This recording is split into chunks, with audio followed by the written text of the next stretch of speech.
Video like जरूर कर लीजिए और ऐसे वीडियो लगातार फ्री में पाने के लिए चैनल को तुरंत सब्सक्राइब कर लीजिए और बेल आइकन को जरूर टैप कर लीजिए ताकि आगे भी सारे वीडियो आपको मिलते रहे। यूट्यूब में फॉलो करते हैं तो प्लीज ये वाला फ्री टेलीग्राम चैनल जरूर ज्वाइन कर लीजिएगा। सारे नोटिफिकेशन सारे अपडेट यहीं पे आते हैं, ध्यान रखिए। नमस्कार दोस्तों 72 बीपीएससी के लिए साइंस का फुल लेंथ टेस्ट ले आया हूँ मैं। 100 सवाल साइंस के लाए हैं, पूरे सिलेबस का निचोड़ है ये। एनसीईआरटी के एक एक पॉइंट्स को कवर किया गया है। आपको पता है बीपीएससी में साइंस के हर साल 30 सवाल आते हैं जो कि गेम चेंजर हैं। इसको मतलब पढ़ने से यही सब्जेक्ट डिसाइड करता है कि आप कट ऑफ क्लियर कर पाएंगे नहीं, है ना। तो आइए इसको देखते हैं। इससे पहले के भी टेस्ट नहीं देखें, उसकी प्लेलिस्ट पूरी बनी, फॉलो करिए और ये टेस्ट इन नंबरों पे कॉन्टैक्ट करके आप ले भी सकते हैं, पूरी तैयारी भी कर सकते हैं 72 बीपीएससी की प्री प्लस मेंस की। तो सबसे पहला सवाल आपके सामने है, 3 चीज़ों के बारे में, 4 चीज़ों के बारे में है। एक है फोटो टेलीग्राफ, एक है पायरिलियोमीटर बोलते हैं एक्चुअली इसको, पायरिहेलियोमीटर या बोलो पायरिलियोमीटर। तीसरा है रेडियोमीटर, चौथा है रिफ्रैक्टोमीटर। आइए देखते हैं क्या कह रहा है। कह रहा है जो फोटो टेलीग्राफ है इसका उपयोग टेलीग्राफ या टेलीफोन के माध्यम से लंबी दूरी तक तस्वीरें प्रसारित करने में करते हैं हम लोग। और पायरिलियोमीटर जो है जो सूर्य से सीधे आने वाले सौर विकिरण को मापता है ना, इंसोलेशन को मापता है जो सूर्य से आती है। रेडियोमीटर इसका उपयोग थर्मल विकिरण को मापने में करते हैं। और रिफ्रैक्टोमीटर पारदर्शी मीडिया के अपवर्तनांक को निर्धारित करने वाला एक उपकरण है, यानी it is an instrument to determine the refractive index of transparent media. तो यहाँ पे कौन सा सही हो जाएगा आपका? तो यहाँ पे आप देखेंगे 1 2 4 सही है, तीसरा गलत हो जाएगा। क्योंकि जो थर्मल विकिरण को मापते हैं उसको हम क्या बोलते हैं? उसको हम बोलते हैं रेडियो माइक्रोमीटर। क्या बोलते हैं? Radio micrometer. रेडियो माइक्रोमीटर बोला जाता है उनको, ना कि रेडियोमीटर। ठीक है, अगला प्रश्न देख लेते हैं, इसको भी ध्यान से पढ़िए। 4 स्टेटमेंट है आपके सामने। कह रहा है सूर्य की किरणों की जो तीव्रता है उसको जो ज्ञात करता है उसको बोलते हैं एक्टिनोमीटर, है ना, instrument that determine intensity of sun rays. और किसी वाहन की गति में वृद्धि दर जो मापने वाला उपकरण होता है उसको एक्सेलेरोमीटर कहते हैं। वैज्ञानिक प्रयोगों में ऊंचाई, स्तर आदि मापने वाले यंत्र को कैथेटोमीटर। और किसी दूसरे व्यक्ति को अपनी बात और आदेश सुनाने वाला रिकॉर्डिंग उपकरण डिक्टाफोन कहलाता है। ठीक है, कौन सा सही होगा यहाँ पे? तो यहाँ पे आप देखेंगे ये चारों स्टेटमेंट सही हो जाएंगे। क्वेश्चन नंबर 3 में सही की पहचान करनी है, कौन सा सही होगा। कह रहे हैं मूल मात्राओं से प्राप्त अन्य भौतिक राशियों को मूल इकाइयों के संयोजन के रूप में व्यक्त किया जा सकता है, जिन्हें व्युत्पन्न इकाइयाँ कहा जाता है। मीटर स्केल का उपयोग 10⁻³ से 10⁻² मीटर तक की लंबाई के मापने के करते हैं। वर्नियर कैलिपर का जो उपयोग है 10⁻⁴ मीटर की सटीकता तक मापने के लिए किया जाता है। और स्क्रू गॉग जो है और स्फेरोमीटर, इसका उपयोग 10⁻⁵ मीटर तक की लंबाई नापने के लिए करते हैं। ठीक है, तो मीटर स्केल, वर्नियर कैपिलर और स्क्रू गॉग के बारे में आपको पता चला। कौन सा सही है? ये सब एनसीईआरटी के सवाल, चारों सही हो जाएंगे। क्वेश्चन नंबर 4 पे आ जाते हैं। इसमें आपको मिलान करना होगा कौन सा यहाँ पे सही होगा। संवेग, इसकी unit kilogram metre second. Work energy newton metre square. और त्वरण यानी एक्सेलरेशन मीटर पर सेकेंड स्क्वायर। और प्रतिरोध यानी रेजिस्टेंस की यूनिट ओम। कौन सा सही है भाई? देखिए मोमेंटम की ठीक है, किलोग्राम मीटर पर सेकेंड। वर्क या एनर्जी की जूल होती है, क्या होती है? जूल होती है एनर्जी की, या न्यूटन मीटर भी आप कह सकते हो, न्यूटन मीटर स्क्वायर नहीं, न्यूटन मीटर। एक्सेलरेशन की सही है, ओम की भी सही है। 1 3 4 ठीक हो जाएगा। क्वेश्चन नंबर 5 को ध्यान से पढ़ेंगे, सही बताना है इसमें। कह रहा कोई वस्तु इकाई समय में एक निश्चित दिशा में जितनी दूरी तय करती है उसे वस्तु का वेग कहते हैं, वेलोसिटी कहते हैं। The distance of an object travel in a certain direction. और वह बल जो वस्तुओं के संपर्क तल पर कार्य करता है और सापेक्ष गति का विरोध करता है घर्षण बल कहलाता है। बॉल बेयरिंग उपकरण है जिसका उपयोग घर्षण को कम करते हुए घूर्णी या रैखिक गति को सक्षम करने के लिए किया जाता है। A ball bearing is device use to enable rotational और linear motion while reducing friction. किसी वस्तु के वेग में परिवर्तन की दर को उसका त्वरण कहते हैं, यानी rate of change of velocity of an object called its acceleration. कौन सा सही होगा यहाँ पे? तो यहाँ पे आप देखेंगे चारों सही हो जाएंगे। क्वेश्चन नंबर 6 देख लेते हैं, इसमें सही बताना आपको। कह रहे जब कोई पिंड गोलाकार पथ पर चलता है तो उसकी गति को बनाए रखने के लिए केंद्र से बाहर की ओर एक बल लगाया जाता है जिसे अभिकेंद्री बल कहते हैं, सेंट्रीपिटल फोर्स कहते हैं। और किसी पिंड की गति को वृत्ताकार पथ पर बनाए रखने के लिए वृत्त की केंद्र की ओर एक बल की आवश्यकता होती है जिसे अपकेंद्री बल यानी सेंट्रीफ्यूगल फोर्स कहते हैं। और 2 या 2 से अधिक कणों का टकराव या परस्पर क्रिया जिसमें उनके बीच थोड़े समय के लिए एक शक्तिशाली बल कार्य करता है संघट्ट कहलाता है, यानी कोलिजन कहलाता है। कौन सा सही होगा यहाँ पे? तो यहाँ आप देखेंगे सिर्फ तीसरा वाला सही हो जाएगा, क्योंकि ये जो है ना, इसको अपकेंद्री बल बोला जाता है। यानी सेंट्रीफ्यूगल फोर्स क्या होता है? जो बाहर की तरफ लगता है, और सेंट्रीपिटल होता है जो अंदर की तरफ लगता है ना, तो ये इंटरचेंज है। अगला प्रश्न देखते हैं, क्वेश्चन 7 देखते हैं, गलत बताना है इसमें कौन सा होगा। कह रहा -25.6 डिग्री तापमान की माप फ़ारेनहाइट और सेल्सियस में समान होती है। -40 डिग्री तापमान की माप फ़ारेनहाइट और रेउमर में समान होती है, और 574.25 डिग्री के तापमान की माप फ़ारेनहाइट और केल्विन पैमाने पर समान होगी, और 0 डिग्री पर तापमान की माप सेल्सियस और रेउमर स्केल में समान होती है। यहाँ पे कौन सा आपको गलत दिख रहा है? तो यहाँ आप देखेंगे, एक तो फ़ारेनहाइट और सेल्सियस, इसमें -40 डिग्री है जो है वो समान होता है ना। अगर -40 डिग्री हो तो वहाँ फ़ारेनहाइट और सेल्सियस समान होते हैं, और -25.6 डिग्री में फ़ारेनहाइट और रेउमर समान होते हैं। ठीक है, ये दोनों बिल्कुल सही है, पहला दूसरा गलत है। क्वेश्चन नंबर 8 में सही बताना होगा आपको। सोनार के बारे में बात करा है, कह रहा है ये एक उपकरण है पानी में स्थित किसी भी वस्तु की दूरी निर्धारित करने और अल्ट्रासोनिक तरंगों का उपयोग करके किसी भी वस्तु की दिशा और गति को मापने में सहायक होता है। क्या फेंकता ही? अल्ट्रासोनिक वेव्स यूज़ करता है। गैल्टन की सीटी एक ऐसी सीटी है जो अल्ट्रासाउंड उत्सर्जित करती है, जिसका उपयोग कुत्तों को प्रशिक्षित करने और बुलाने के लिए किया जाता है।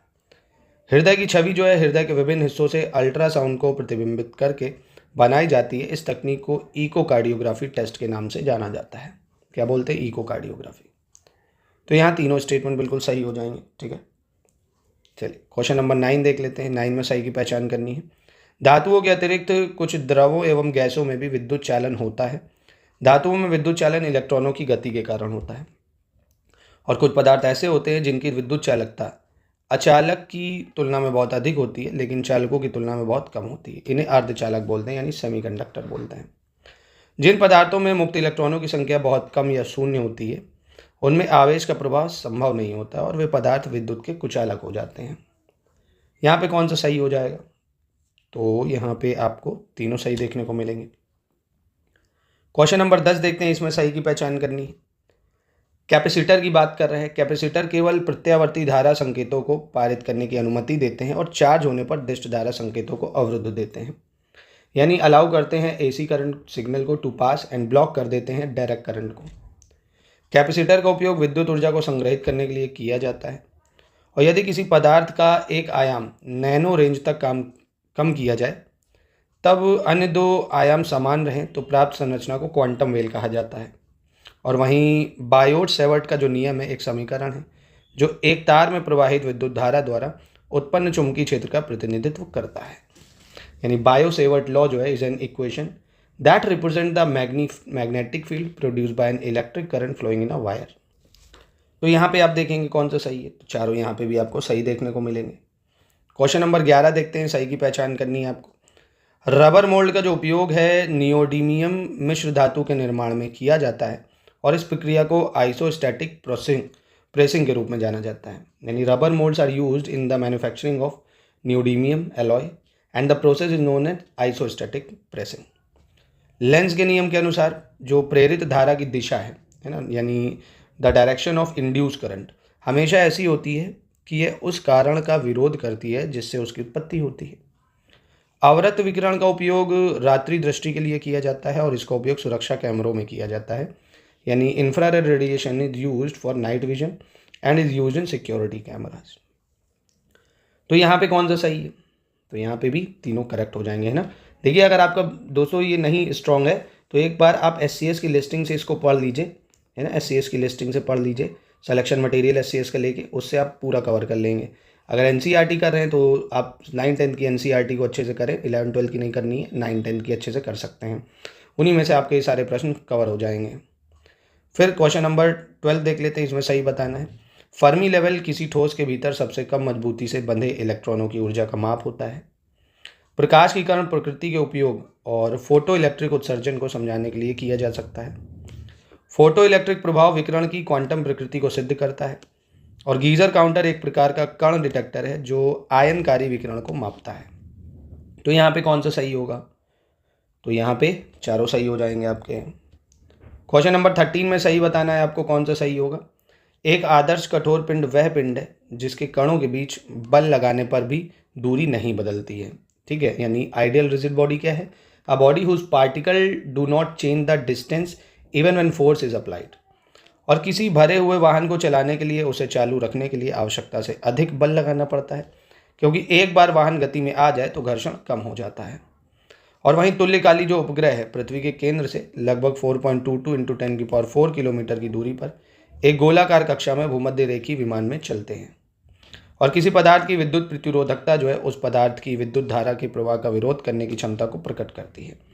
यानी electrical resistivity of a substance reveal the ability of that substance to oppose the flow of electric current. तो यहाँ कौन सा सही हो जाएगा? यहाँ आप देखेंगे चारों सही हो जाएंगे। ठीक है, अब अगला देखते हैं, इसमें आपको बताना गलत कौन सा है या इनकरेक्ट कर लीजिए।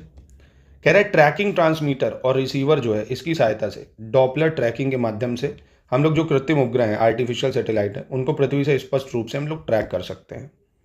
और पोस्ट गुप्ता पीरियड यानी गुप्तोत्तर काल के जो गणितज्ञ और खगोल शास्त्री थे ब्रह्मगुप्त, इन्होंने ही सबसे पहले बताया था कि पृथ्वी सभी वस्तुओं को अपनी ओर आकर्षित करती है और एक समान घनत्व के खोखले गोले के कारण इसके अंदर स्थित किसी बिंदु द्रव्यमान पर आकर्षण बल शून्य नहीं होता है।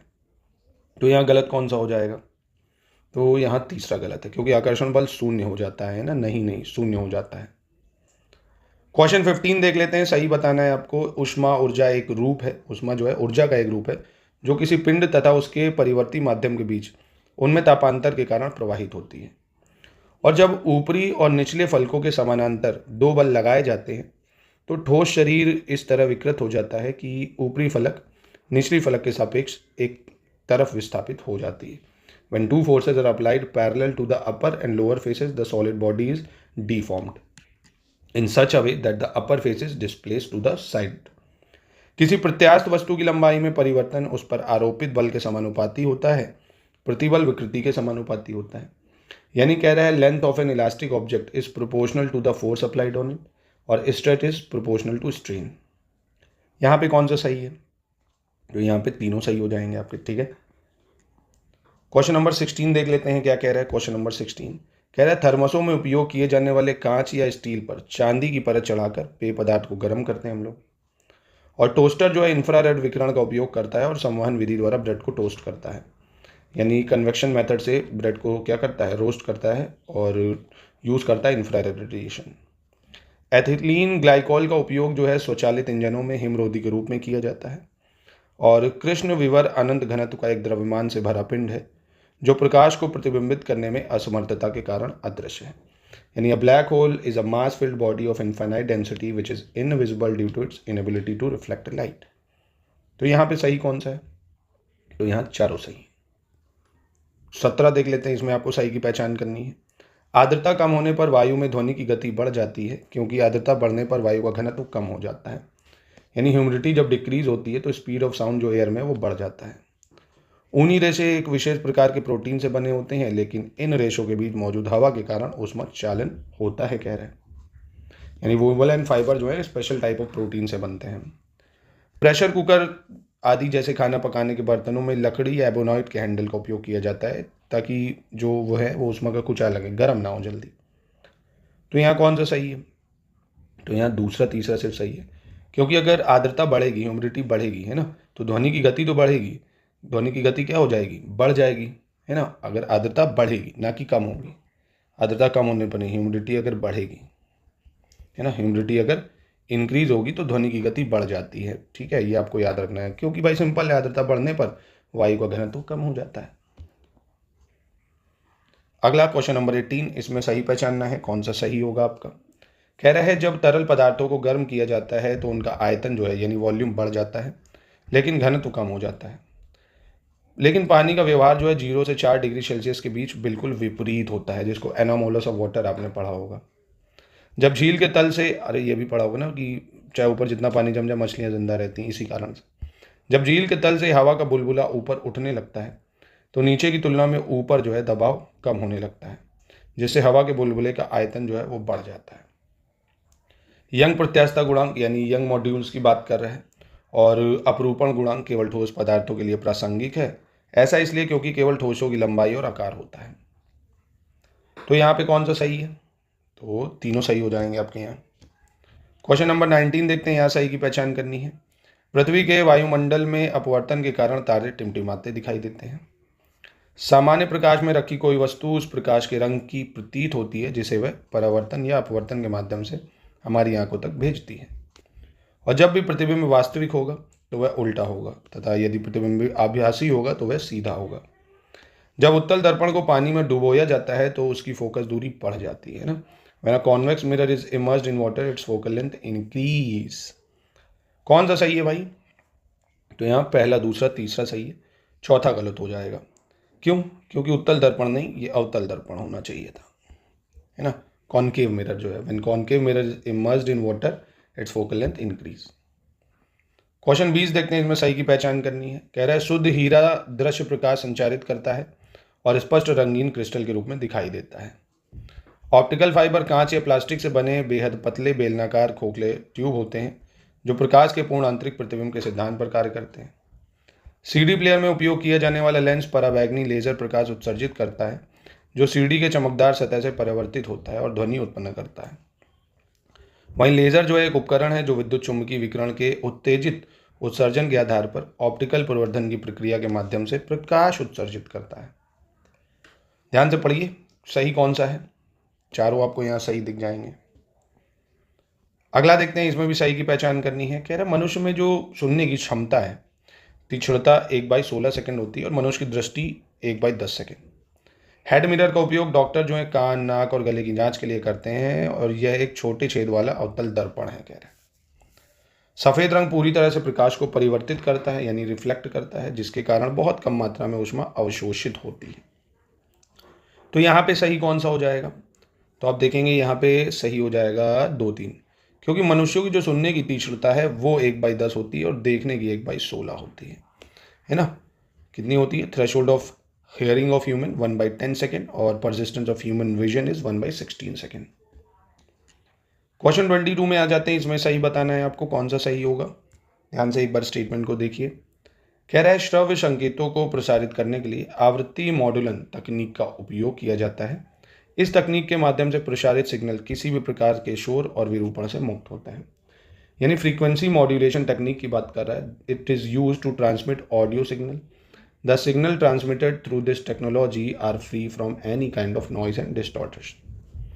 अनुप्रस्थ तरंगे वे तरंगे होती हैं जिनमें माध्यम के कण तरंग प्रसार की दिशा में लंबवत दोलन करते हैं और अनुदैर्घ्य तरंगे वे तरंगे होती हैं जिनमें माध्यम के कण प्रसार की दिशा में दोलन करते हैं।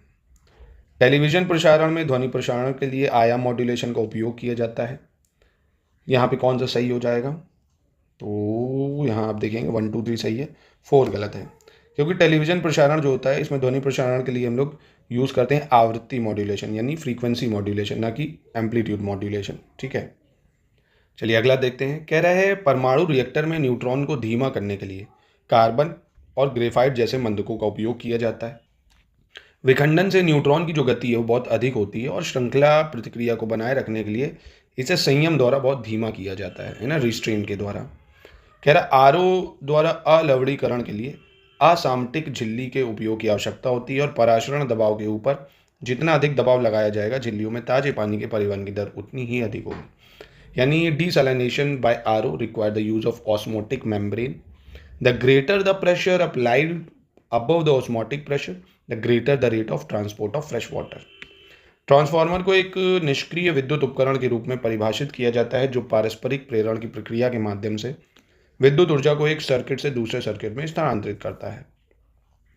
तो यहाँ पे आप देखेंगे तीनों सही हो जाएंगे। ठीक है, क्वेश्चन नंबर 24 देख लेते हैं, इसमें सही की पहचान करनी है आपको। डायनामो द्वारा यांत्रिक ऊर्जा को विद्युत ऊर्जा में परिवर्तित किया जाता है। विद्युत पंखे द्वारा विद्युत ऊर्जा को यांत्रिक ऊर्जा में परिवर्तित करते हैं। टरबाइन द्वारा यांत्रिक ऊर्जा को विद्युत ऊर्जा में परिवर्तित करते हैं और पवन चक्की द्वारा विद्युत ऊर्जा को यांत्रिक ऊर्जा में परिवर्तित करते हैं। कौन सा सही हो जाएगा यहाँ पे? तो यहाँ आप देखेंगे 1, 2, 3 सही है, चौथा गलत है, क्योंकि पवन चक्की जो है यानी जो आपकी विंडमिल जिसको आप कहते हो, ये यांत्रिक ऊर्जा को विद्युत ऊर्जा में करती है, विद्युत को ऊर्जा में नहीं है ना, यांत्रिक को विद्युत में करती है। क्वेश्चन 25 में सही की पहचान करनी है। विद्युत प्रतिरोध का नियम जर्मन वैज्ञानिक जॉर्ज साइमन ओम द्वारा दिया गया था।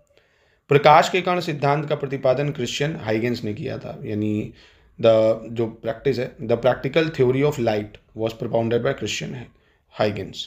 सापेक्षता का सिद्धांत अल्बर्ट आइंस्टाइन द्वारा दिया गया है और प्लवनशीलता का सिद्धांत यूनानी वैज्ञानिक आर्किमिडीज द्वारा प्रतिपादित किया गया है। कौन सा सही होगा? तो 134 आप देखेंगे सही है, दूसरा गलत हो जाएगा, क्योंकि प्रकाश के जो कण का सिद्धांत है ये अंग्रेज वैज्ञानिक जो है न्यूटन जी उन्होंने दिया था, है ना, न्यूटन ने दिया था। तो यहाँ पे दूसरा वाला गलत कर लेना हम। चलो 26 देख लेते हैं। ध्वनि के स्रोत और उनकी तीव्रता से संबंधित है, सही बताना है कौन सा होगा यहाँ पे। जैसे कह रहा है रॉकेट 160 से 170 डेसिबल, साधारण बातचीत 40 से 60, जोरदार बातचीत 70 से 80, सायरन 170 से 80। तो यहाँ पे कौन सा सही होगा? तो यहाँ आप देखेंगे 1 2 3 सही है। सायरन तो काफ़ी तेज़ हो जाएगा, लगभग 190 से 200 डेसिबल हो जाएगा। ये पूछा गया है कई बार सवाल, तो ये आपको पता होना चाहिए। क्वेश्चन नंबर 27 पे देख लेते हैं, सही की पहचान करनी है। सोनार जो है कह रहा है पराश्रव तरंगों के अपवर्तन के सिद्धांत पर कार्य करता है ना। Sonar work on principle of refraction of ultrasonic waves. Electron सूक्ष्मदर्शी इलेक्ट्रॉन की तरंग प्रकृति के सिद्धांत पर कार्य करता है।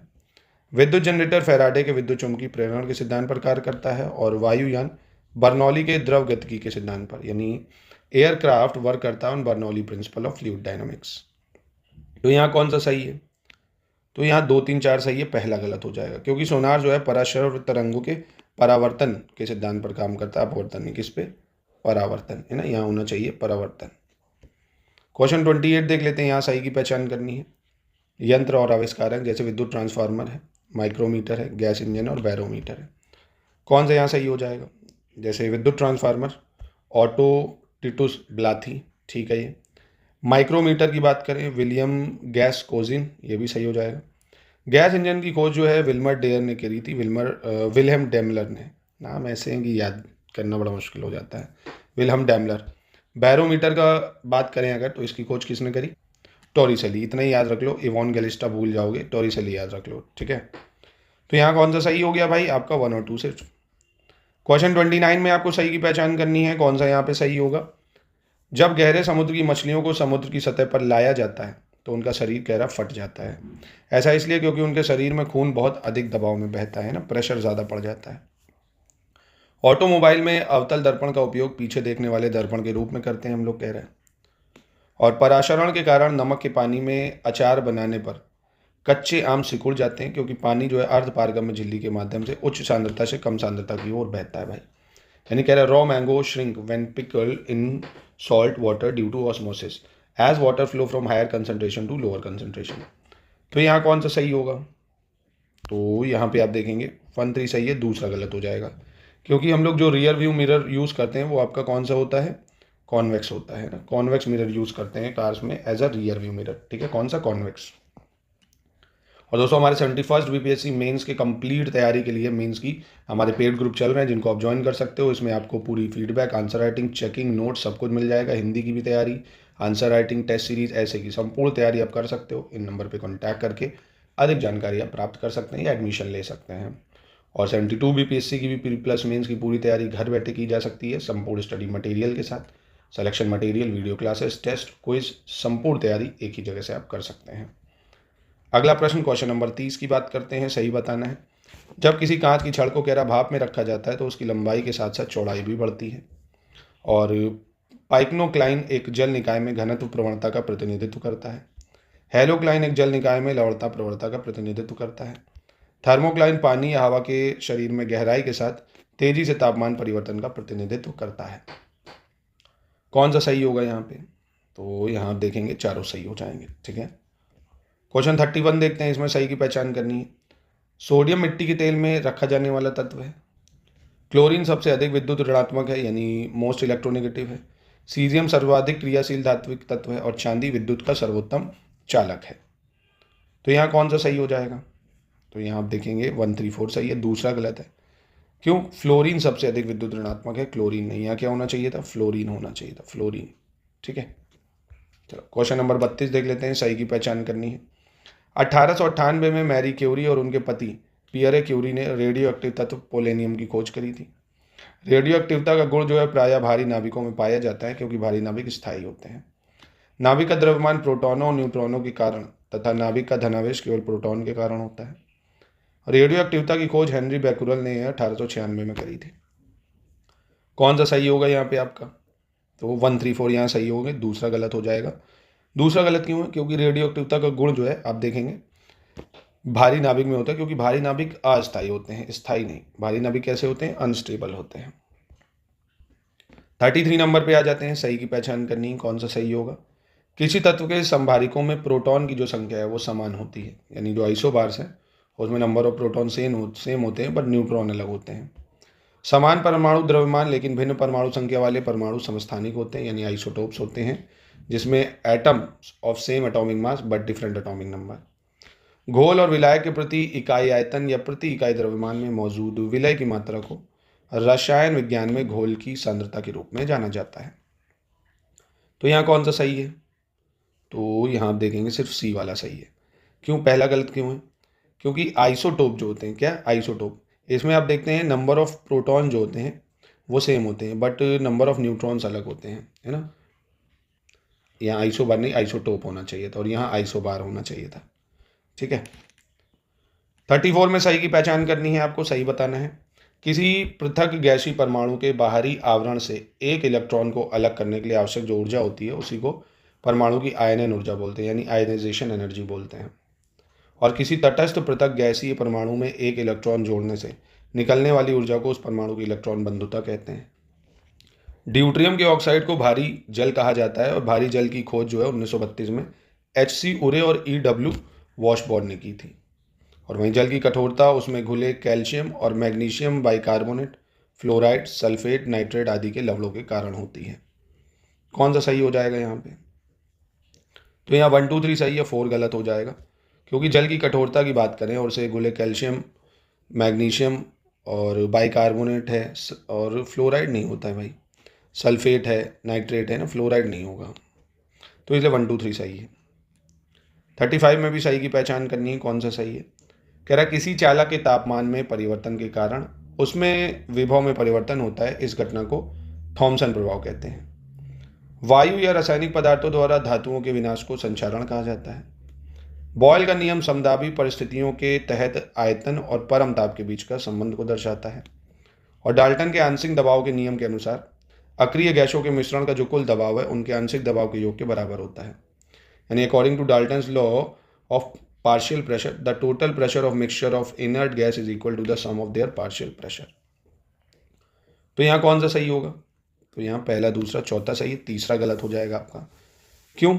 क्योंकि ये चार्ल्स का नियम है, बॉयल का नहीं है ना। चार्ल्स लॉ कहता है कि आयतन और परमताप के बीच संबंध को दर्शाता है। चलिए अगला देखते हैं, इसमें आपको सही बताना है। कह रहे किसी चालक के तापमान में परिवर्तन के कारण उसमें विभव में परिवर्तन हो जाता है, इसी घटना को थॉमसन प्रभाव कहते हैं। और वायु या रासायनिक पदार्थों द्वारा धातुओं के विनाश को संचारण कहा जाता है, यानी कोरिजन कहते हैं, जो डिस्ट्रक्ट कर देता मेटल को, जंग नहीं लग जाती जो। बॉयल का नियम समदाबी परिस्थितियों के तहत आयतन और परम ताप के बीच का संबंध को बताता है, यानी वॉल्यूम और टेम्परेचर के बीच के रिलेशन को बताता है, बॉयल्स लॉ। और डाल्टन के आंशिक दबाव के नियम के अनुसार अक्रिय गैसों के मिश्रण का कुल दबाव उनके आंशिक दबाव के योग के बराबर होता है, यानी total pressure of a mixture of inert gas is equal to the sum of their partial pressure. तो यहाँ कौन सा सही है? तो यहाँ 1 2 4 सही, तीसरा गलत है, क्योंकि आयतन और परमताप के बीच में संबंध जो है ये चार्ल्स लॉ बताता है। कौन सा? चार्ल्स का नियम बताता है। 36 देख लेते हैं, इसमें सही की पहचान करनी है। ओजोन का जो उपयोग है तेल, हाथी दांत, स्टार्च, आटा, नाजुक कपड़ों को ब्लीच करने और कृत्रिम रेशम और कपूर बनाने में करते हैं। एसिटिलीन जो है एक रंगीन, गंधहीन और पानी में थोड़ा घुलनशील गैस है। अशुद्ध एसिटिलीन की गंध जो है लहसुन जैसी होती है। मेथिल अल्कोहल को 170 से 180 डिग्री सेल्सियस के तापमान पर अतिरिक्त सांद्र सल्फ्यूरिक एसिड के साथ गर्म करने से एथिलीन बनता है। और मिथाइल अल्कोहल सबसे पहले लकड़ी के आसवन द्वारा प्राप्त किया गया था, इसलिए इसे वुड स्पिरिट या वुड नेफ्था भी कहा जाता है। तो यहाँ कौन सा सही हो जाएगा? तो 1 2 4 आप देखेंगे यहाँ सही है।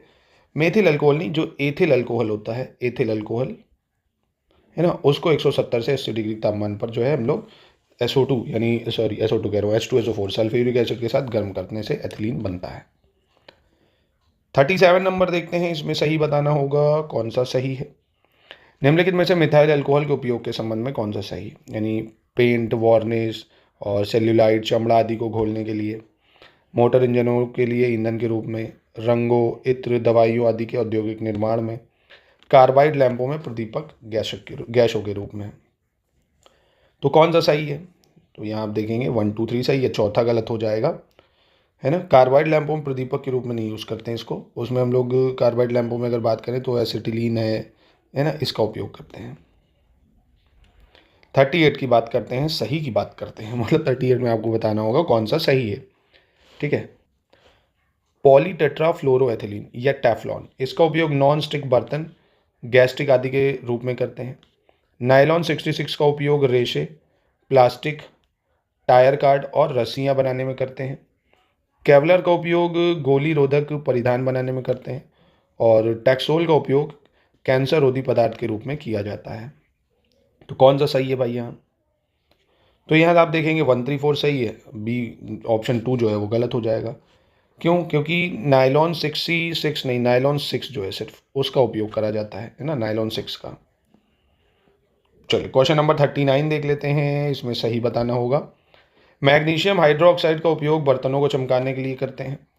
और सांद्रित nitric acid, sulphuric acid, hydrochloric acid और एक्वारेजिया, सांद्र सोडियम हाइड्रोक्साइड घोल आदि का जो उच्च तापमान पर भी टेफ्लॉन पर कोई प्रभाव नहीं पड़ता है। और सिंथेटिक फाइबर और प्लास्टिक प्राकृतिक फाइबर की तरह बहुत बड़ी इकाइयों से बने होते हैं जिन्हें पॉलीमर कहा जाता है। कौन सा सही होगा भाई यहाँ?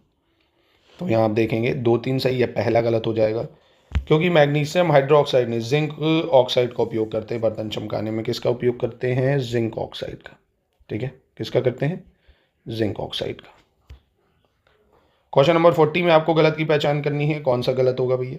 सन के पौधे के डंठल के अंदर उगने वाले सेल्यूलोज फाइबर का उपयोग लिनन के कपड़े बनाने के लिए करते हैं। कॉयर या नारियल फाइबर नारियल की भूसी से निकाला गया एक प्राकृतिक रबर है और इसका उपयोग फर्श मैट, डोर मैट, ब्रश और गद्दे जैसे उत्पादों में किया जाता है। मोहायर और अंगोरा भेड़ के बालों से बना एक फाइबर है जो सूत या कपड़ा है। संश्लेषित रेशे हैं, उनको बनाने के लिए उपयोग किए जाने वाले रसायनों के प्रकार के आधार पर उन्हें रेयॉन, नायलॉन, पॉलिस्टर और एक्रिलिक नाम दिया जाता है। तो यहाँ गलत कौन सा हो जाएगा? तो यहाँ आप देखेंगे ऑप्शन सी गलत है, क्योंकि मोहायर अंगीरा जो है ये भेड़ नहीं बकरी के बालों से बनता है ना, बकरी के बालों से बनता ही है। चलिए अगला देखते हैं, 41 में गलत बताना है आपको। पेंसिल कह रहा है, पेंसिल कोर जो है ग्रेफाइट को मिट्टी के बाइंडर के साथ मिश्रित करके बनाई जाती है जो भूरे या काले निशान छोड़ देती है, जिसे आसानी से मिटा भी सकते हो आप। ग्रेफाइट भूरे काले रंग का एक चिकना चमकदार कार्बनिक पदार्थ है। ग्रेफाइट पाउडर का उपयोग भारी जो मशीन है उसमें स्नेहक के रूप में करते हैं। मोती में 85% कैल्शियम कार्बोनेट, 2 से 4% पानी और 0 से 10% कॉन्चिलियन होता है। क्या होता है? कॉन्चिलियन। कौन सा गलत है? तो यहाँ आप देखेंगे कोई गलत नहीं होगा। 42 में सही बताना होगा, कौन सा यहाँ पे सही है। धातुओं में सोने की रासायनिक सक्रियता सबसे अधिक होती है जिसके कारण यह मुक्त अवस्था में पाया जाता है। प्रतिदीप्ति ट्यूब आमतौर पर कम दबाव वाले पारावाष्प और आर्गन गैस से भरी होती है। और गैर धातु हीरा सभी प्राकृतिक वस्तुओं में सबसे कठोर है, जबकि प्लैटिनम सबसे कठोर धातु। पृथ्वी पर पाए जाने वाले जल में अम्लीय और क्षारीय पदार्थ घुले हुए होते हैं जिसके कारण जल शुद्ध हो जाता है। यानी acidic and alkaline substance are dissolve in the water found on earth due to which the water become impure. कौन सा सही है? तो ये आप देखेंगे 2 3 4 सही है, पहला गलत हो जाएगा, क्योंकि यहाँ पे होना चाहिए धातुओं में सोने की रासायनिक सक्रियता जो है वो कम होती है ना कि ज़्यादा होती है। आपको पता है भाई gold has lowest chemical reactivity. 43 में आपको गलत की पहचान करनी है, कौन सा गलत होगा। वनस्पति तेलों के हाइड्रोजनीकरण में उत्प्रेरक के रूप में निकेल धातु का उपयोग करते हैं। प्याज और लहसुन में गंध का कारण सल्फर की उपस्थिति है। जियोलाइट का उपयोग पानी को मृदु बनाने के लिए करते हैं। और बेरियम क्लोराइड का उपयोग पेट के एक्सरे बेरियम भोजन के रूप में किया जाता है। तो यहाँ गलत कौन सा हो जाएगा भाई? तो यहाँ आप देखेंगे डी गलत है, बेरियम क्लोराइड नहीं, जो बेरियम सल्फेट है, यहाँ क्या होना चाहिए? Barium sulphate. इसका उपयोग जो है वो पेट के एक्सरे और बेरियम भोजन के रूप में हम लोग करते हैं, ठीक है। तो ये गलत है। 44 में भी आपको गलत की पहचान करनी है, कौन सा गलत होगा।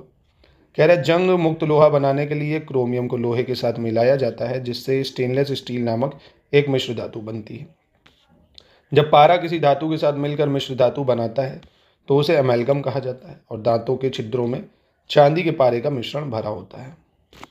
शीशे के पाइप जो है पीने का पानी ले जाने के लिए उपयुक्त नहीं होते हैं, क्योंकि पानी के साथ मिश्रित होने पर जहरीले लेड हाइड्रोक्साइड का उत्पादन करते हैं ये लोग। तो कौन सा गलत है भाई? तो यहाँ आप देखेंगे कोई गलत नहीं है, तीनों सही हो जाएगा। अगले प्रश्न पे चलते हैं, क्वेश्चन 45। कौन सा सही होगा ये आपको बताना है। कह रहा है जेनॉन गैस जो हवा से भारी होती है उसे स्ट्रेंजर गैस कहा जाता है, वायुमंडल में इसकी मात्रा कम होती है। कुछ प्रमुख गैसें अल्फा क्लोरो एसिटोफेनॉन, एक्रोलिन आदि हैं। अमोनिया का उपयोग आंसू गैस में किया जाता है। जिंक फॉस्फाइड ट्यूबलाइट में कम दबाव का पारा वाष्प और मुख्य रूप से आर्गन से भरी एक अक्रिय गैस होती है भाई। क्रोमियम मिश्र धातु का उपयोग विद्युत ताप उपकरणों के लिए तापी घटक बनाने के लिए किया जाता है। कौन सा सही है? तो यहाँ 1 2 3 सही है, चौथा गलत हो जाएगा। क्यों? क्योंकि यहाँ पे हम लोग नाइक्रोम का यूज़ करते हैं ना, मिश्र धातु जो है नाइक्रोम, ना कि क्रोमियम। 46 में आपको गलत की पहचान करनी है, कौन सा गलत होगा। पोटेशियम परमैंगनेट एक गहरे बैंगनी रंग का यौगिक है जिसका उपयोग एंटीसेप्टिक और कीटाणुनाशक के रूप में करते हैं। बर्तनों और कपड़ों पर भूरे धब्बे पानी में मैंगनीज की अधिकता के संकेतक हैं। हाइड्रोजन के रेडियोधर्मी समस्थानिकों को ट्रिटियम कहा जाता है। और परमाणु के लिए plum pudding model Ernest Rutherford द्वारा बनाया गया था। किसके द्वारा? Ernest Rutherford. कौन सा गलत हो जाएगा भाई? तो यहाँ आप देखेंगे यही गलत है। प्लम पुडिंग मॉडल थॉमसन ने दिया था, रदरफोर्ड ने नहीं। किसने दिया था? J Thomson. ठीक है। 47 इसमें सही की पहचान करनी है, कौन सा सही? कह रहा है बोस आइंस्टाइन कंडेंसेट पदार्थ की उन अवस्थाओं में से एक है जो बहुत अधिक घनत्व वाली गैस को बेहद कम तापमान पर ठंडा करके प्राप्त किया जाता है। मूर्खों के सोने को तकनीकी रूप से पायराइट या आयरन सल्फाइड के रूप में जाना जाता है। एसीटोन और अल्कोहल के इस मिश्रण को प्रभाजी आसवन द्वारा अलग किया जा सकता है, यानी the mixture of acetone and alcohol can be separated by fractional distillation. Glycerol trinitrate एक रासायनिक पदार्थ है जिसका उपयोग डायनामाइट के निर्माण में करते हैं। कौन सा सही होगा? तो यहाँ 2 3 4 सही है, पहला गलत हो जाएगा। क्यों पहला गलत है भाई? क्योंकि बोस आइंस्टाइन कंडेंसेट पदार्थ की जो घनत्व है वो बहुत अधिक नहीं, बहुत कम होता है ना। बहुत कम घनत्व वाली गैस को बेहद कम तापमान पर ठंडा करता है वो। 48 देखते हैं, इसमें गलत बताना होगा, कौन सा गलत है। रबड़ को ताकत प्रदान करने, अधिकतम लोच एवं स्थायित्व प्रदान करने हेतु सल्फर और ताप से उपचारित करने की प्रक्रिया को वल्कनीकरण कहते हैं, वल्कनाइजेशन कहते हैं। The process of treating rubber with sulphur and heat to provide strength, maximum elasticity and durability. Magnesium carbonate hydrochloric acid के साथ प्रतिक्रिया करके मैग्नीशियम क्लोराइड और कार्बनिक अम्ल प्रदान करता है।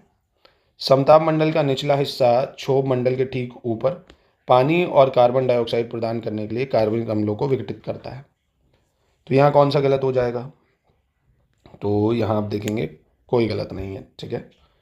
49 में गलत की पहचान करनी है। दर्द निवारक मरहम आयोडेक्स से मिथाइल सैलिसिलेट जैसी गंध आती है। पेट्रोल में एथिलीन डाइब्रोमाइड मिलाने से ईंधन की ऑक्टेन संख्या बढ़ जाती है। कार्बनिक पदार्थों में सेल्यूलोज प्रकृति में सर्वाधिक प्रचुर मात्रा में पाया जाता है। कौन सा गलत है भाई यहाँ? तो यहाँ देखेंगे आप कोई गलत नहीं है। ठीक है। क्वेश्चन नंबर 50 गलत बताना है आपको। यूरिक एसिड के जमा होने के कारण धावकों को दौड़ने के बाद पैरों की मांसपेशियों में दर्द का अनुभव होता है। कैल्शियम ऑक्सलेट सबसे आम यौगिक है जो गुर्दे की पथरी का कारण बनता है। एथिल मरकैप्टन को हवा में फैलाकर एलपीजी के रिसाव का आसानी से पता लगाया जा सकता है। कौन सा गलत है भाई? तो यहाँ गलत है पहला, क्योंकि लैक्टिक एसिड अगर जमा हो जाता है, यूरिक नहीं लैक्टिक एसिड, तो धावकों को दौड़ने में पैरों की मांसपेशियों में दर्द होगा। लैक्टिक एसिड अवॉइड करना चाहिए अगर आप एथलीट हैं। 51 पे आ जाते हैं, गलत बताना है कौन सा है। क्रुक्स कांच में प्रयुक्त सेरियम ऑक्साइड सूर्य से हानिकारक यूवी किरणों को तेजी से अवशोषित कर सकता है। फ्लिंट ग्लास जो है इसका मुख्य उपयोग लेंस, प्रिज्म और अन्य ऑप्टिकल उपकरणों के निर्माण में होता है। और फाइबर ग्लास बनाने के लिए कांच के रबर युक्त प्लास्टिक का उपयोग करते हैं। तो यहाँ कौन सा गलत है? तो यहाँ आप देखेंगे कोई गलत नहीं है, तीनों बिल्कुल ठीक हो जाएंगे। 52 नंबर देखते हैं, सही की पहचान करनी है, कौन सा सही है। कैल्शियम सिलिकेट और कैल्शियम एल्यूमिनेट का बारीक भूरे रंग का पाउडर सीमेंट के रूप में जाना जाता है। जब कोई ठोस गर्म करने पर सीधे गैस में परिवर्तित हो जाता है तो इस प्रक्रिया को वाष्पीकरण या इवापोरेशन कहते हैं।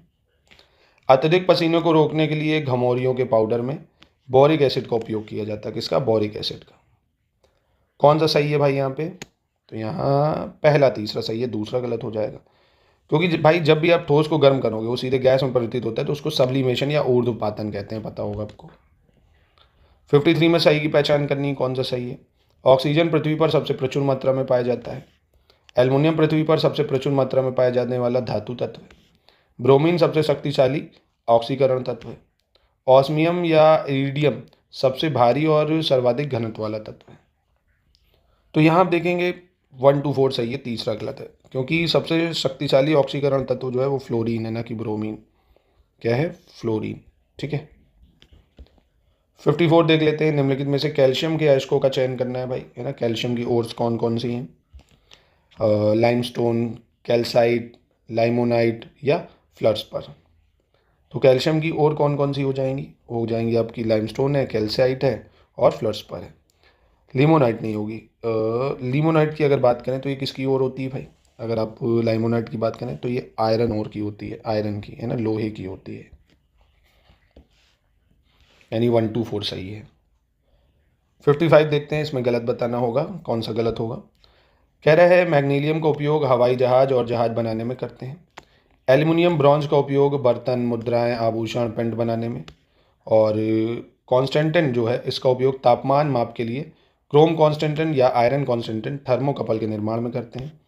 मुंज मेटल का उपयोग स्वचालित फ्यूज बनाने में किया जाता है। तो यहाँ पे गलत कौन सा है? तो यहाँ पे आप देखेंगे डी गलत है, क्योंकि रोज मेटल जो है, रोज मेटल, कौन सा? रोज मेटल, इसका उपयोग करते हैं स्वचालित फ्यूज बनाने में। क्वेश्चन नंबर 56 देख लेते हैं, इसमें सही की पहचान करनी है। कौन सा एक टमाटर में पाया जाने वाले अम्लों का चयन है, मतलब पाया जाता है उसका चयन करना है। एसिटिक, ऑक्सैलिक, मैलिक या सिट्रिक एसिड। तो टमाटर में कौन कौन से एसिड होते हैं भाई? टमाटर में ऑक्सैलिक होगा, मैलिक होगा, सिट्रिक होगा। एसिटिक एसिड नहीं होगा टमाटर में, है ना, सिरका में पाया जाएगा ये। चलिए अगला देख लेते हैं, क्वेश्चन 57। इसमें गलत की पहचान करनी है, कौन सा गलत है। क्या कैल्शियम सल्फेट हेमीहाइड्रेट, इसका उपयोग स्विमिंग पूल को साफ करने के लिए किया जाता है। कैल्शियम हाइपोक्लोराइड का उपयोग चाक, अग्निरोधी, खिलौने और सजावटी वस्तुओं के निर्माण में किया जाता है। पोटेशियम नाइट्रेट का उपयोग उर्वरकों, कांच, गन पाउडर और दवाओं तथा संवेदनशील दांतों के लिए टूथपेस्ट के निर्माण में करते हैं। सोडियम सल्फेट जो है इसका उपयोग कागज़ बनाने के लिए लकड़ी की लुगदी बनाने में किया जाता है। Sodium sulphate is use to making wood pulp for making paper. तो यहाँ पे आप देखेंगे सिर्फ तीसरा ही सही है, 1 2 4 गलत हो जाएंगे, है ना। क्यों? आइए देखते हैं। देखिए स्विमिंग पूल को साफ़ करने के लिए हम क्या यूज़ करते हैं? कैल्शियम। क्या यूज़ करते हैं? Calcium hypochloride. क्या यूज़ करते हैं? कैल्शियम हाइपोक्लोराइड, ये नहीं। और दूसरा क्यों गलत है भाई? कैल्शियम सल्फेट हेमीहाइड्रेट जो है इसका उपयोग करा जाता है चौक, अग्निरोधी, खिलौने, ये सब बनाने में। और वहीं हम बात करें अगर कागज़ बनाने के लिए लकड़ी की लुगदी, तो ये सोडियम हाइड्रोक्साइड का उपयोग करता है, सोडियम सल्फेट नहीं, सोडियम हाइड्रोक्साइड। फिर कह रहा है निम्नलिखित द्रवों और उनके पीएच मान से संबंधित सही विकल्प क्या होगा। Select the correct option related to the following liquids and their pH values.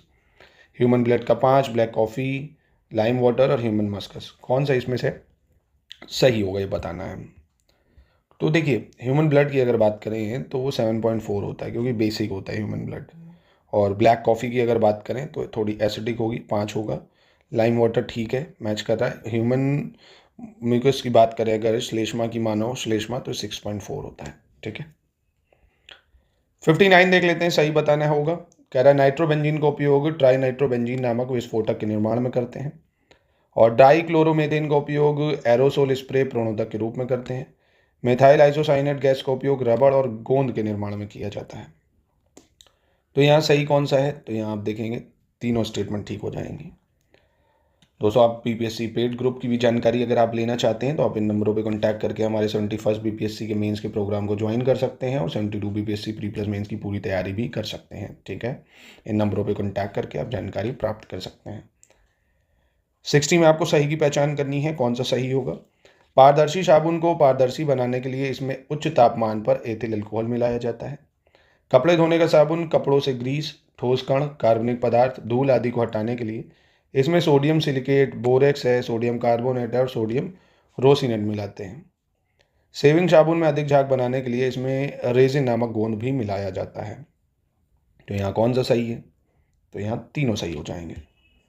Question 61 देख लेते हैं, गलत की पहचान करनी है। कह रहा है दे आर सिम्बायोटिक, यानी वे सहजीवी हैं जो अपना भोजन खुद बनाते हैं और हरे पौधे प्रकाश संश्लेषण द्वारा भोजन का उत्पादन करते हैं, इसलिए उन्हें उत्पादक कहा जाता है। वे प्राणी जो प्राथमिक उपभोक्ताओं को भोजन के रूप में उपभोग करते हैं द्वितीयक उपभोक्ता कहलाते हैं। ये परजीवी होते हैं, अर्थात अपना भोजन दूसरे जीवों से लेते हैं। शाकाहारी या शाकाहारी जानवर प्राथमिक उपभोक्ता हैं। और फाइटोफाइट एक गहरी जड़ वाला पौधा है जो अपने पानी का एक महत्वपूर्ण हिस्सा संतृप्ति क्षेत्र या फाइटिक क्षेत्र के ऊपर कोशिका के किनारे से प्राप्त करता है। तो यहाँ पे कौन सा गलत है? तो यहाँ आप देखेंगे पहला गलत हो जाएगा। क्यों? क्योंकि ये सेल्फ सस्टेनिंग है ना। सिम्बायोटिक तो होते हैं जो भाई एक दूसरे पर डिपेंडेंट होते हैं, एक जैसे पॉलिप्स और जूजेंथिल। पॉलिप्स क्या करते हैं, उनको घर प्रोवाइड करते हैं, वो बदले में उनको खाना देते हैं, तो वो सिम्बायोटिक है। ये जो अपना खाना खुद बनाते हैं वो तो सेल्फ सस्टेनिंग हो गए ना, इसलिए गलत हो गया। 62 में गलत बताना है। 1665 में रॉबर्ट हुक ने एक साधारण माइक्रोस्कोप के तहत कॉर्क में मृत कोशिकाओं को देखा था, उन्हें कोशिकाएं नाम दिया था। कोशिका सिद्धांत सबसे पहले 1839 में स्लेडन और श्वान द्वारा विकसित किया गया था। कोशिका द्रव एक जेली जैसा पदार्थ है जो कोशिका झिल्ली और केंद्रक के बीच पाया जाता है। कौन सा गलत होगा यहाँ पे? तो यहाँ कोई गलत नहीं है, तीनों बिल्कुल सही हो जाएंगे। 63 नंबर देखते हैं, इसमें सही की पहचान करनी है। राइबोसोम को प्रोटीन फैक्ट्री भी कहा जाता है। अंतः प्रद्रवी जालिका को आत्मघाती थैली कहा जाता है। माइटोकॉन्ड्रिया को कोशिका का पावर हाउस कहा जाता है और क्लोरोफिल को प्रकाश संश्लेषक वर्णक भी कहा जाता है। तो यहाँ कौन सा सही होगा? तो यहाँ 134 सही है, दूसरा गलत हो जाएगा। क्यों? क्योंकि आत्मघाती थैली की अगर बात करें वो लाइजोसोम को कहते हैं ना। Lysosome is called suicidal bag. यहाँ उन्हें क्या चाहिए? Lysosome, lysosome. ठीक है। 64 देखते हैं, इसमें गलत की पहचान करनी है। ब्रूनर ग्रंथियां पाचन तंत्र के एक भाग में पाई जाती है जिसे ग्रहणी कहा जाता है। मनुष्य का मुंह प्रतिदिन 1500 मिलीलीटर लार का उत्पादन करता है। आमाशय एक मिश्रित ग्रंथि है जिसमें हार्मोन और पाचक रस स्रावित होते हैं। और जाइमेज नामक एंजाइम ग्लूकोज को एथेनॉल में परिवर्तित करता है। Enzyme called zymase convert glucose to ethanol. कौन सा गलत है? तो यहाँ आप देखेंगे ऑप्शन सी गलत हो जाएगा। क्यों? आमाशय नहीं, अग्नाशय होना चाहिए यहाँ, पेनक्रियाज है ना। क्या? पेनक्रियाज जो है वो एक मिश्रित ग्रंथि है। 65 इसमें गलत की पहचान करनी है। कह रहा है जब हम क्रोध, भय या खतरे महसूस करते हैं तो एडर्नल ग्रंथियों द्वारा एड्रेनोलाइन नामक हार्मोन स्रावित होता है। When we feel anger, fear और danger, a hormone called adrenaline is secreted by adrenal gland. महिलाओं के अंडाशय से टेस्टोस्टेरोन नामक हार्मोन स्रावित होता है। और फेरोमोन विपरीत लिंग के साथियों को आकर्षित करने के लिए छोड़ी जाने वाली गंध है। और अग्नाशय के लैंगरहैंस के आइलेट्स की बीटा कोशिकाएं इंसुलिन का स्राव करती हैं। यानी beta cells of islet Langerhans of the pancreas secrete insulin. तो यहाँ गलत कौन सा हो जाएगा? तो यहाँ आप कहेंगे सर बी वाला जो है ये गलत हो जाएगा। क्यों बी वाला गलत हो जाएगा? क्योंकि महिलाओं के अंडाशय जो है वो एस्ट्रोजन जो हार्मोन होता है वो स्रावित करती है ना, सिक्रिएट करती है एस्ट्रोजन हार्मोन। कौन सा हार्मोन? एस्ट्रोजन। ठीक है। चलिए अगला देख लेते हैं, सही की पहचान करनी है, कौन सा यहाँ पे सही होगा। विटामिन है, उनका रासायनिक नाम है और उनसे होने वाले रोग हैं, जैसे retinol, niacin, ascorbic acid, tocopherol. कौन सा सही मैच कर रहा है? तो रेटिनॉल की कमी से भाई जो है रतौंधी रोग हो जाता है, नियोसिन कमी से चिलियोसिस, और एस्कॉर्बिक एसिड की कमी से स्कर्वी, और टोकोफेरॉल की कमी से जनन क्षमता की कमी। तो बताओ कौन सा सही है? तो आप देखेंगे 134 सही है, दूसरा गलत है। क्यों? क्योंकि चेलियोसिस की अगर बात करें, किसकी बात करें? चेलियोसिस की, वो नियासिन की कमी से नहीं होगा। नियासिन विटामिन जो है इसको बोलते हैं विटामिन B3, इसकी कमी से होता है आपका पेलेग्रा रोग। कौन सा रोग? पेलेग्रा रोग हो जाता है। ठीक है, नाम आई होप आपको याद ही होगा। विटामिन रेटिनॉल का विटामिन ए है, नियासिन जो है B3 होता है भाई, है ना, और एस्कॉर्बिक एसिड C होता है, टोकोफेरॉल विटामिन E होता है ना। चलिए अगला देखते हैं, इसमें आपको गलत की पहचान करनी है, कौन सा गलत है। डायरिया, तपेदिक, सिफिलिस और टाइफाइड, ये उससे होने वाले रोग, कौन सा सही मैच नहीं कर रहा है। जैसे टाइफाइड है, सोल्मेनेला टाइफी, ये तो सही है। डायरिया की बात करें अगर, तो ये किसकी वजह से होता है डायरिया? ये होता है सैल्मोनेला, है ना, सैल्मोनेला टाइफीडियम की वजह से होता है ना। और तपेदिक की बात करें तो यानी टीबी, तो ये तो ट्यूबरक्लोसिस, नाम ही से पता चल रहा है। सिफिलिस जो है पैलेडियम की वजह से होता है, ट्रोपोनिमा पैलेडियम। तो यहाँ 1 2 3 गलत है। 68 में सही की पहचान करनी है। एडिसन रोग कॉर्टिन हार्मोन के कम स्राव के कारण होता है। और मैक्सडेमा रोग, कौन सा? मैक्सडेमा डिसीज थायरॉक्सिन हार्मोन के अपर्याप्त स्राव के कारण होता है। और एक्सोपैथेल्मिक गॉइटर रोग थायरॉक्सिन हार्मोन के अत्यधिक स्राव के कारण होता है, एक्सोपैथेल्मिक रोग। तो यहाँ आप देखेंगे तीनों सही हो जाएंगे, ठीक है। क्वेश्चन 69 में सही की पहचान करनी है, कौन सा सही होगा? बोरॉन की कमी से धान में खैरा रोग हो जाता है। मॉलीबेडनम की कमी से फूलगोभी में भूरापन रोग हो जाता है। तांबी की कमी से नींबू में डाईबैक रोग हो जाता है। और जिंक की कमी से पत्ता गोभी में विपटेल रोग हो जाता है। कौन सा सही हो जाएगा यहाँ? तो यहाँ सिर्फ सही होगा सी वाला, कि तांबे की कमी से नींबू में डाईबैक रोग हो जाता है। और धान में खैरा रोग जो है ये जिंक की कमी से होता है, बोरॉन की कमी से नहीं। फूल गोभी में भूरापन रोग जो है ये बोरॉन की कमी से हो जाता है। और पत्ता गोभी में विपटेल ये मॉलीबेडनम की कमी से होता है, मॉलीबेडनम। क्वेश्चन नंबर 70 देख लेते हैं, सही बताना है कौन सा सही है। क्लोरोप्लास्ट का वर्णन पहली बार ह्यूगो वॉन मोहल द्वारा 1837 में हरे पौधे की कोशिका के भीतर किया गया था। और तारक काय की खोज 1883 में वैन ब्रेंडन ने की थी, जिसे बाद में 1888 में थियोडोर बोवेरी ने नाम दिया था। क्रिश्चियन डी डूवे ने 1995 में राइबोसोम की खोज की थी। और माइटोकॉन्ड्रिया की खोज सबसे पहले 1857 में फिजियोलॉजिस्ट अल्बर्ट वॉन कोलिकर ने की थी, ठीक है। कौन सा सही होगा यहाँ? तो यहाँ 1 2 4 सही होगा, तीसरा आपका गलत हो जाएगा, क्योंकि क्रिश्चियन डी डूवे जो हैं इन्होंने लाइजोसोम की खोज की थी, राइबोसोम की नहीं। किसकी? लाइजोसोम, ठीक है। 71 देख लेते हैं, इसमें गलत की पहचान करनी है, कौन सा गलत होगा आपका? कह रहा है एडेनसोनिया डिजिटेटा सबसे लंबी जड़ वाला पौधा है। और सेरियस जाइंटियस सबसे विशाल नागफनी के रूप में जाना जाता है। साइकस सबसे बड़ा पादा पंड है। साइकस बीजांड का व्यास 6 से 7 सेंटीमीटर होता है। तो यहाँ गलत कौन सा है भाई? तो यहाँ आप देखेंगे कोई गलत नहीं है, ठीक है। क्वेश्चन 72 देख लेते हैं, सही बताना है कौन सा होगा। पोलियो से बचाव के लिए वैक्सीन की जो खोज है जॉन सॉल्क ने की थी। एबी और रक्त समूह की खोज, आरएच फैक्टर की खोज और एंटीजन की खोज कार्ल लैंडस्टीनर ने की थी। और जॉर्ज बीडल और एडवर्ड टैटम इन्होंने एक जीन, एक एंजाइम, एक रासायनिक प्रतिक्रिया का सिद्धांत प्रतिपादित किया था। तो यहाँ पे कौन सा सही है? यहाँ पे भी आप देखेंगे तीनों सही हो जाएंगे। 73 में आपको बताना है सही कौन सा होगा। यहाँ पे तिलचट्टे के नर जननांगों की ग्रंथियों को पेरिनियल ग्रंथियां कहा जाता है। The gland of genital of cockroach are called perineal gland. और तिलचट्टे एवं कीटों के मादा जननांगों में पाए जाने वाली ग्रंथियों को फैलिक ग्रंथियां कहते हैं। खरगोश में पाई जाने वाली ग्रंथियों को यूट्री कूलर ग्रंथि कहते हैं। और सरीसृपों की जंघाओं पर पाए जाने वाली ग्रंथियों को फिमोरल ग्रंथियां कहते हैं। तो यहाँ सही में अगर बात करें तो सिर्फ डी सही होगा। तिलचट्टे के नर जननांग जो है उनमें जो ग्रंथियां पाई जाती हैं वो फैलिक ग्रंथियां होती हैं, है ना। कौन सी ग्रंथियां होती हैं? फैलिक ग्रंथियां होती हैं। यहाँ फैलिक ग्रंथियां होनी चाहिए। और यूट्रिकुलर ग्रंथियां जो है वो तिलचट्टों और कीटों की मादा जननांगों में पाई जाती हैं। और खरगोश में जो है वो पेरिनियल ग्रंथियां पाई जाती हैं। खरगोश में पेरिनियल पाई जाती हैं। 74 में गलत बताना है आपको, कौन सा गलत होगा। एडविन बटलर को पादप रोग विज्ञान के जनक के रूप में जाना जाता है। डॉक्टर रॉबर्ट कोच को जीवाणु विज्ञान के जनक के रूप में जानते हैं। एंटोनी वॉन लिवेनहॉक को सूक्ष्म जीव विज्ञान के जनक के रूप में। और ग्रेगर जॉन मेंडल को सुजेनिकी के रूप में, यानी जॉर्ज जॉन मेंडल, या आप बोल सकते हो सिर्फ जॉन मेंडल याद रहे, is known as father of eugenics. कौन सा सही हो जाएगा? सही नहीं, गलत पूछ रहा है, गलत।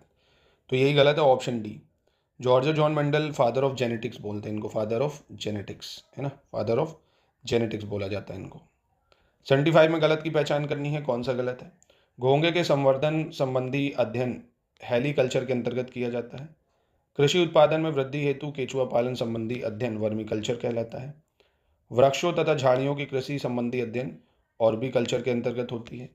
और कच्चे रेशम के उत्पादन हेतु रेशम कीट का पालन संबंधी अध्ययन हॉर्टिकल्चर के अंतर्गत होता है। तो यहाँ कौन सा गलत हो जाएगा? तो यहाँ ऑप्शन डी गलत हो जाएगा, क्योंकि कच्चे रेशम का जो उत्पादन है उसमें जो कीट का पालन है वो सेरिकल्चर कहलाता है, हॉर्टिकल्चर नहीं। क्या कहलाता है? सेरिकल्चर, है ना, सेरिकल्चर। क्वेश्चन 76 देख लेते हैं, इसमें गलत बताना है आपको। कह रहा है सेक्रेटिन हार्मोन जो है गृहिणी द्वारा निर्मित होता है, जो अग्नाशय रस के स्राव को उत्तेजित करता है। बड़ी आंत का मुख्य कार्य बिना जो पचे भोजन है उससे पानी को अवशोषित करना है। जो मुख्य कार्य है बिना पचे भोजन से पानी को अवशोषित करना है। अग्नाशयी रस जो है प्रोटीन, कार्बोहाइड्रेट और वसा के पाचन में सहायता करता है। और जीभ के आधार पर रिसेप्टर्स होते हैं जो मीठे स्वाद का पता लगाते हैं। तो यहाँ गलत पूछ रहा था तो डी गलत हो जाएगा। रिसेप्टर्स मीठे नहीं कड़वे स्वाद का पता लगाते हैं। किसके? कड़वे स्वाद का। ठीक है, चलिए अगला देख लेते हैं। इसमें भी गलत की पहचान करनी है। जब किसी कारण से किडनी कह रहा खराब हो जाती है तो खून को साफ करने में असमर्थ हो जाती है, तो ऐसी स्थिति में डायलाइजर का उपयोग किया जाता है जो कृत्रिम किडनी की तरह काम करता है। संवेदी या अभिवाही तंत्रिका कोशिकाएं इंद्रिय अंगों से संवेदी आवेग प्राप्त करती हैं और उन्हें केंद्रीय तंत्रिका तंत्र तक पहुंचाती हैं। फिर कह रहा है अग्र मस्तिष्क, प्रमस्तिष्क, थैलमस और हाइपोथैलमस से बना होता है। जो सेरिब्रम मानव मस्तिष्क का एक प्रमुख हिस्सा है, यानी फोर ब्रेन की बात कर रहा है। Is made up of cerebrum, thalamus, hypothalamus. The cerebrum forms a major part of human brain. कौन सा गलत है यहाँ पे? तो यहाँ कोई गलत नहीं होगा। 78 में गलत की पहचान करनी, कौन सा गलत होगा? एंडोक्राइन ग्लैंड की बात कर रहा है। शरीर के विभिन्न भागों में स्थित अंतःस्रावी ग्रंथियां और हार्मोन स्रावित करने वाले ऊतक कोशिकाएं मिलकर अंतःस्रावी तंत्र का निर्माण करते हैं। ग्रंथि कुछ ऐसी कोशिकाओं, ऊतकों या अंग को कहा जाता है जिनकी कोशिकाएं कुछ पदार्थों का संश्लेषण करके उनका स्राव करती हैं। अल्फा कोशिकाएं ग्लूकागन है वो स्राव करती हैं, जो यकृत में जमा ग्लाइकोजन को ग्लूकोज में परिवर्तित करके रक्त शर्करा के स्तर को बढ़ाने में मदद करता है। तो यहाँ गलत कौन सा हो जाएगा? तो यहाँ आप देखोगे कोई गलत नहीं है। ठीक है, अगला देखते हैं, इसमें गलत बताना है। कह रहा है एथलीट फुट जो है एपिडर्मोफाइटोन और फ्लोकोकोसम नामक कवक के कारण होता है। यह एक संक्रामक रोग है। कंठमाला एक गंभीर विषाणुजनित बीमारी है जो पैरोटिड ग्रंथि के कष्टदायक विस्तार का कारण बनती है। और बोट्यूलिज्म रोग क्लोस्ट्रोडियम बोट्यूलिनियम नामक ग्राम पॉजिटिव जीवाणु द्वारा उत्पादित विष के कारण होता है। तो यहाँ कौन सा गलत है? तो यहाँ आप देखेंगे कोई गलत नहीं है। ठीक है, क्वेश्चन नंबर 80 देख लेते हैं। इसमें आपको बताना है गलत कौन सा होगा। चूहों को मारने और उनसे बचाव के लिए घरों में डीडीटी अथवा पायरेथ्रम, नेफ्था, कपूर आदि का उपयोग किया जाता है। और प्रोलेथ्रिन है एक प्रकार का पायरेथ्रॉइड कीटनाशक है जिसका उपयोग आमतौर पर मच्छर भगाने के रूप में करते हैं। और फासियोला एक चपटा यकृत कृमि है जो भेड़, बकरी, सुअर, भैंस आदि के यकृत की बड़ी पित्तनलिकाओं में पाया जाता है। सेरेब्रल पॉल्सी या मस्तिष्क पक्षाघात एक मस्तिष्क विकार है, यानी सेरेब्रल प्लेसी और cerebral palsy is a cerebral disorder. English में तो एक ही नाम होगा भाई, है ना। तो गलत कौन सा हो जाएगा? तो यहाँ गलत हो जाएगा पहला वाला, क्योंकि मच्छरों को जो है मारने के लिए और मच्छरों को मारने और उनसे बचाव के लिए हम डीडीटी का यूज़ करते हैं, है ना। चूहों को मारने और उनसे बचाव के लिए नहीं। 81 देखते हैं, इसमें गलत की पहचान करनी है। कह रहा है जब भी किडनी द्वारा कम या अधिक मूत्र उत्पादन के कारण सामान्य स्तर में गड़बड़ी होती है तो रक्त में यूरिक एसिड का जो स्तर है वो बढ़ जाता है और लैक्टिक एसिड क्रिस्टल भिन्न भिन्न जोड़ों पर जमा हो जाते हैं। क्लोरोप्लास्ट में हरा वर्णक क्लोरोफिल पाया जाता है जो मैग्नीशियम क्लोरोफिल का मुख्य स्रोत है या मुख्य तत्व है। और क्लोरेला क्लोरोफाइटा से संबंधित एक कोशिकीय हरे शैवाल की एक प्रजाति है। सौर ऊर्जा को रासायनिक ऊर्जा में परिवर्तित करने में क्लोरेला की अधिकतम दक्षता 8% है। हरे पौधे द्वारा सूर्य के प्रकाश और क्लोरोफिल वर्णक की उपस्थिति में कच्चे माल के रूप में CO2 और H2 का उपभोग करके भोजन बनाने की प्रक्रिया को प्रकाश संश्लेषण कहा जाता है। तो यहाँ कौन सा गलत है? तो यहाँ आप देखेंगे पहला गलत है।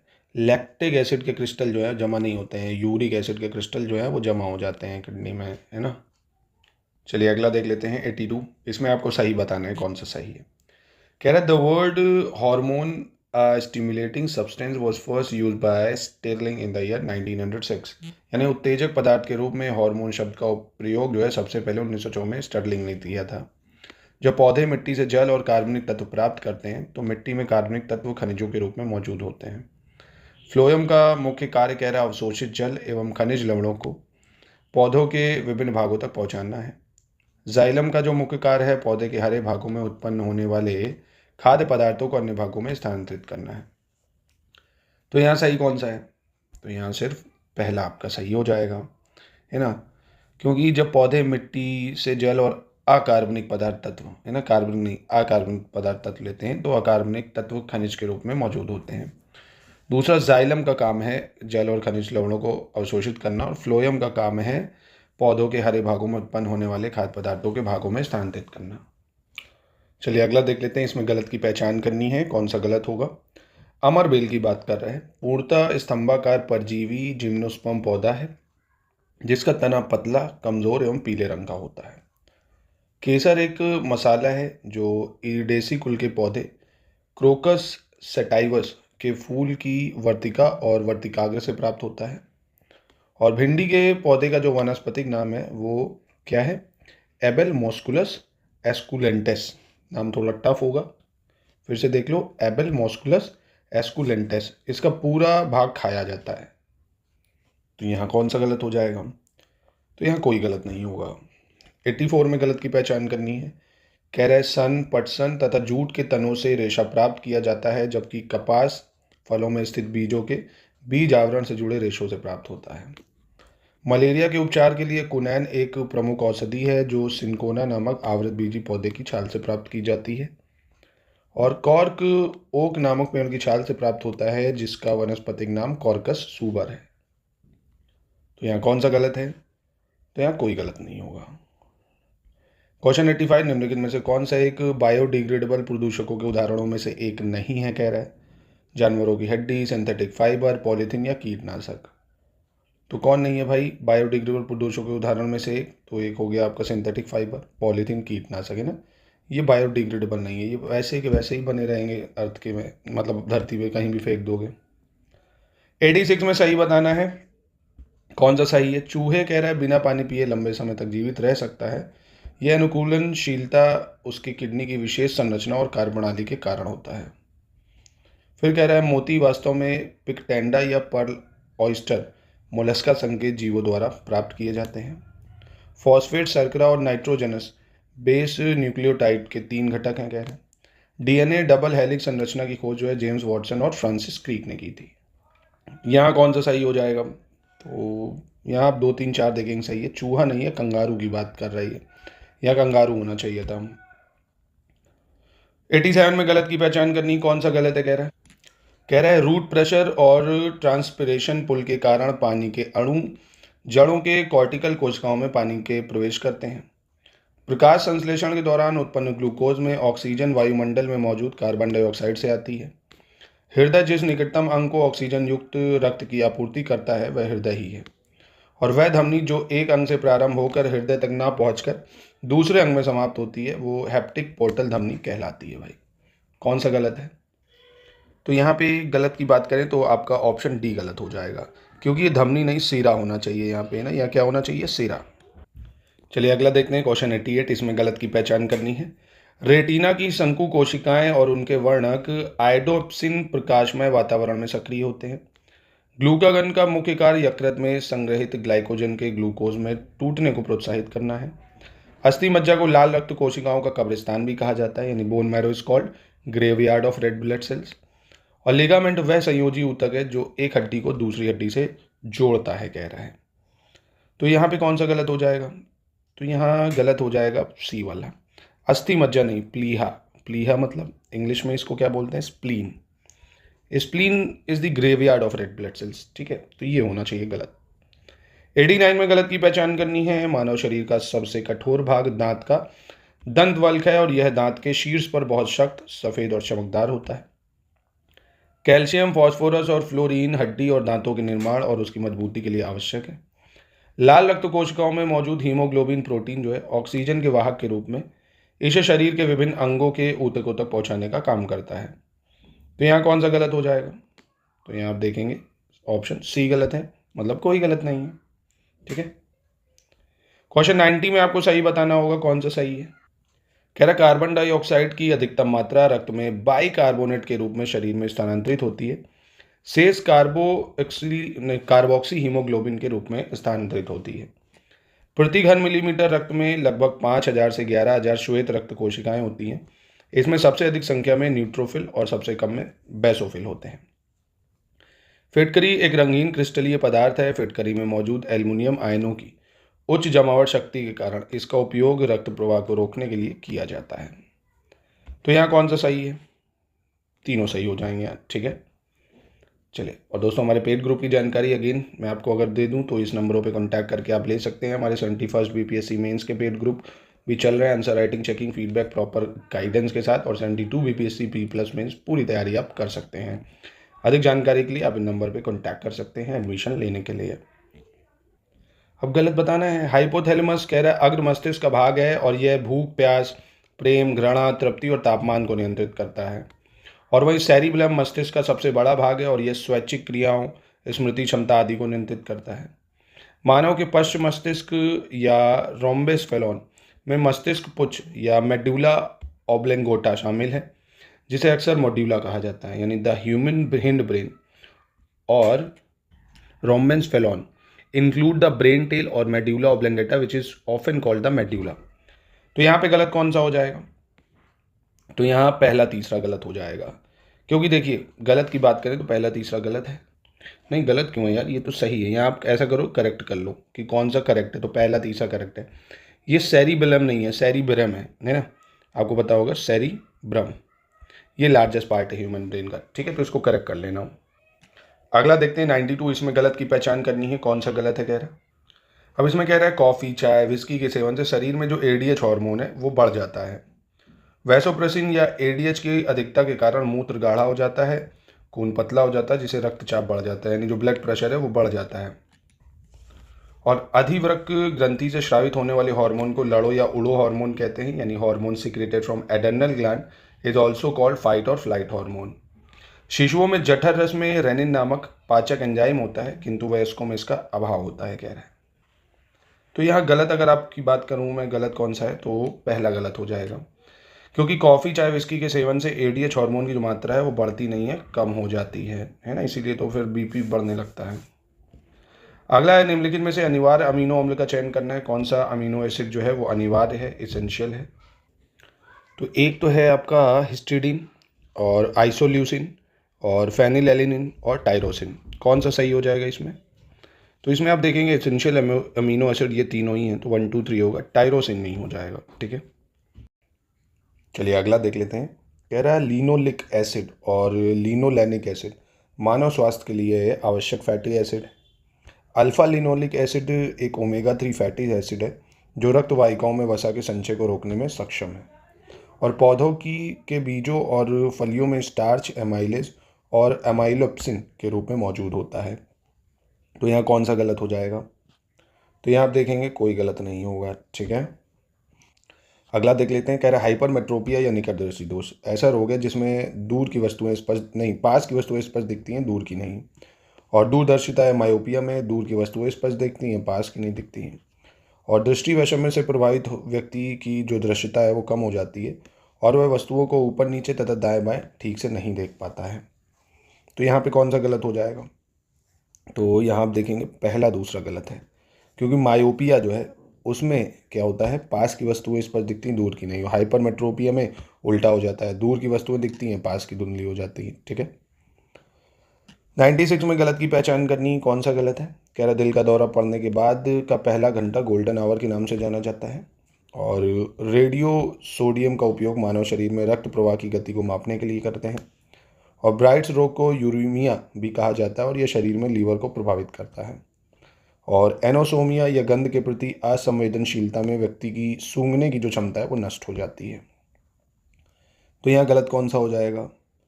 तो यहाँ आप देखेंगे ऑप्शन सी गलत है, क्योंकि जो ब्राइट रोग है उसको यूरेमिया कहा जाता है और यह शरीर में किडनी को प्रभावित करता है, लीवर को नहीं। किसको प्रभावित करता है? शरीर में किडनी को। 97 देख लेते हैं, इसमें सही की पहचान करनी है। राष्ट्रीय मस्तिष्क अनुसंधान केंद्र, राष्ट्रीय अस्थि रोग विकलांग संस्थान, नेशनल बोटेनिकल रिसर्च इंस्टीट्यूट और राष्ट्रीय प्रतिरक्षा विज्ञान संस्थान, ठीक है। कौन सा सही मैच कर रहा है ये बताना है। तो यहाँ आप देखेंगे नेशनल बोटेनिकल रिसर्च इंस्टीट्यूट, ये लखनऊ में है, ठीक है। नेशनल ब्रेन रिसर्च इंस्टीट्यूट ये आपका गुड़गांव हरियाणा में है ना, हरियाणा में है, गुड़गांव में है। और national institute of orthopaedic disabilities की बात करें तो ये कोलकाता में है आपका। और नेशनल इंस्टीट्यूट ऑफ इम्यूनोलॉजी ये न्यू दिल्ली में है, न्यू दिल्ली, ठीक है। 98 देखते हैं, इसमें गलत की पहचान करनी है। मस्तिष्क संबंधी विकारों का पता लगाने के लिए इलेक्ट्रोएंसोफेलोग्राम का उपयोग किया जाता है। और जब हृदय गति बढ़ती या घटती है तो उसे समान स्थिति में लाने के लिए पेसमेकर का उपयोग करते हैं। चुंबकीय अनुनाद इमेजिंग का उपयोग पूरे शरीर या अंगों में असामान्यताओं या विकृति का सटीक पता लगाने के लिए किया जाता है। तो यहाँ पे कौन सा गलत है? तो यहाँ कोई गलत नहीं है, तीनों सही हो जाएंगे। 99 देख लेते हैं, इसमें गलत बताना है आपको। कह रहा है ट्रोफोलॉजी के अंतर्गत पोषण एवं पोषण विधियों का अध्ययन किया जाता है, और मर्मेकोलॉजी के अंतर्गत चींटियों का अध्ययन करते हैं, और टेटोलॉजी के अंतर्गत अर्जित लक्षणों का अध्ययन करते हैं, और फिजियोलॉजी के अंतर्गत मानव सहित सभी जंतुओं के व्यवहार का अध्ययन किया जाता है। ठीक है, तो यहाँ पे कौन सा गलत हो जाएगा? तो यहाँ आप देखेंगे ऑप्शन डी गलत हो जाएगा। क्यों?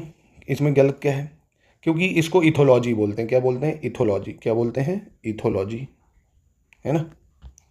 चलिए अगला देख लेते हैं।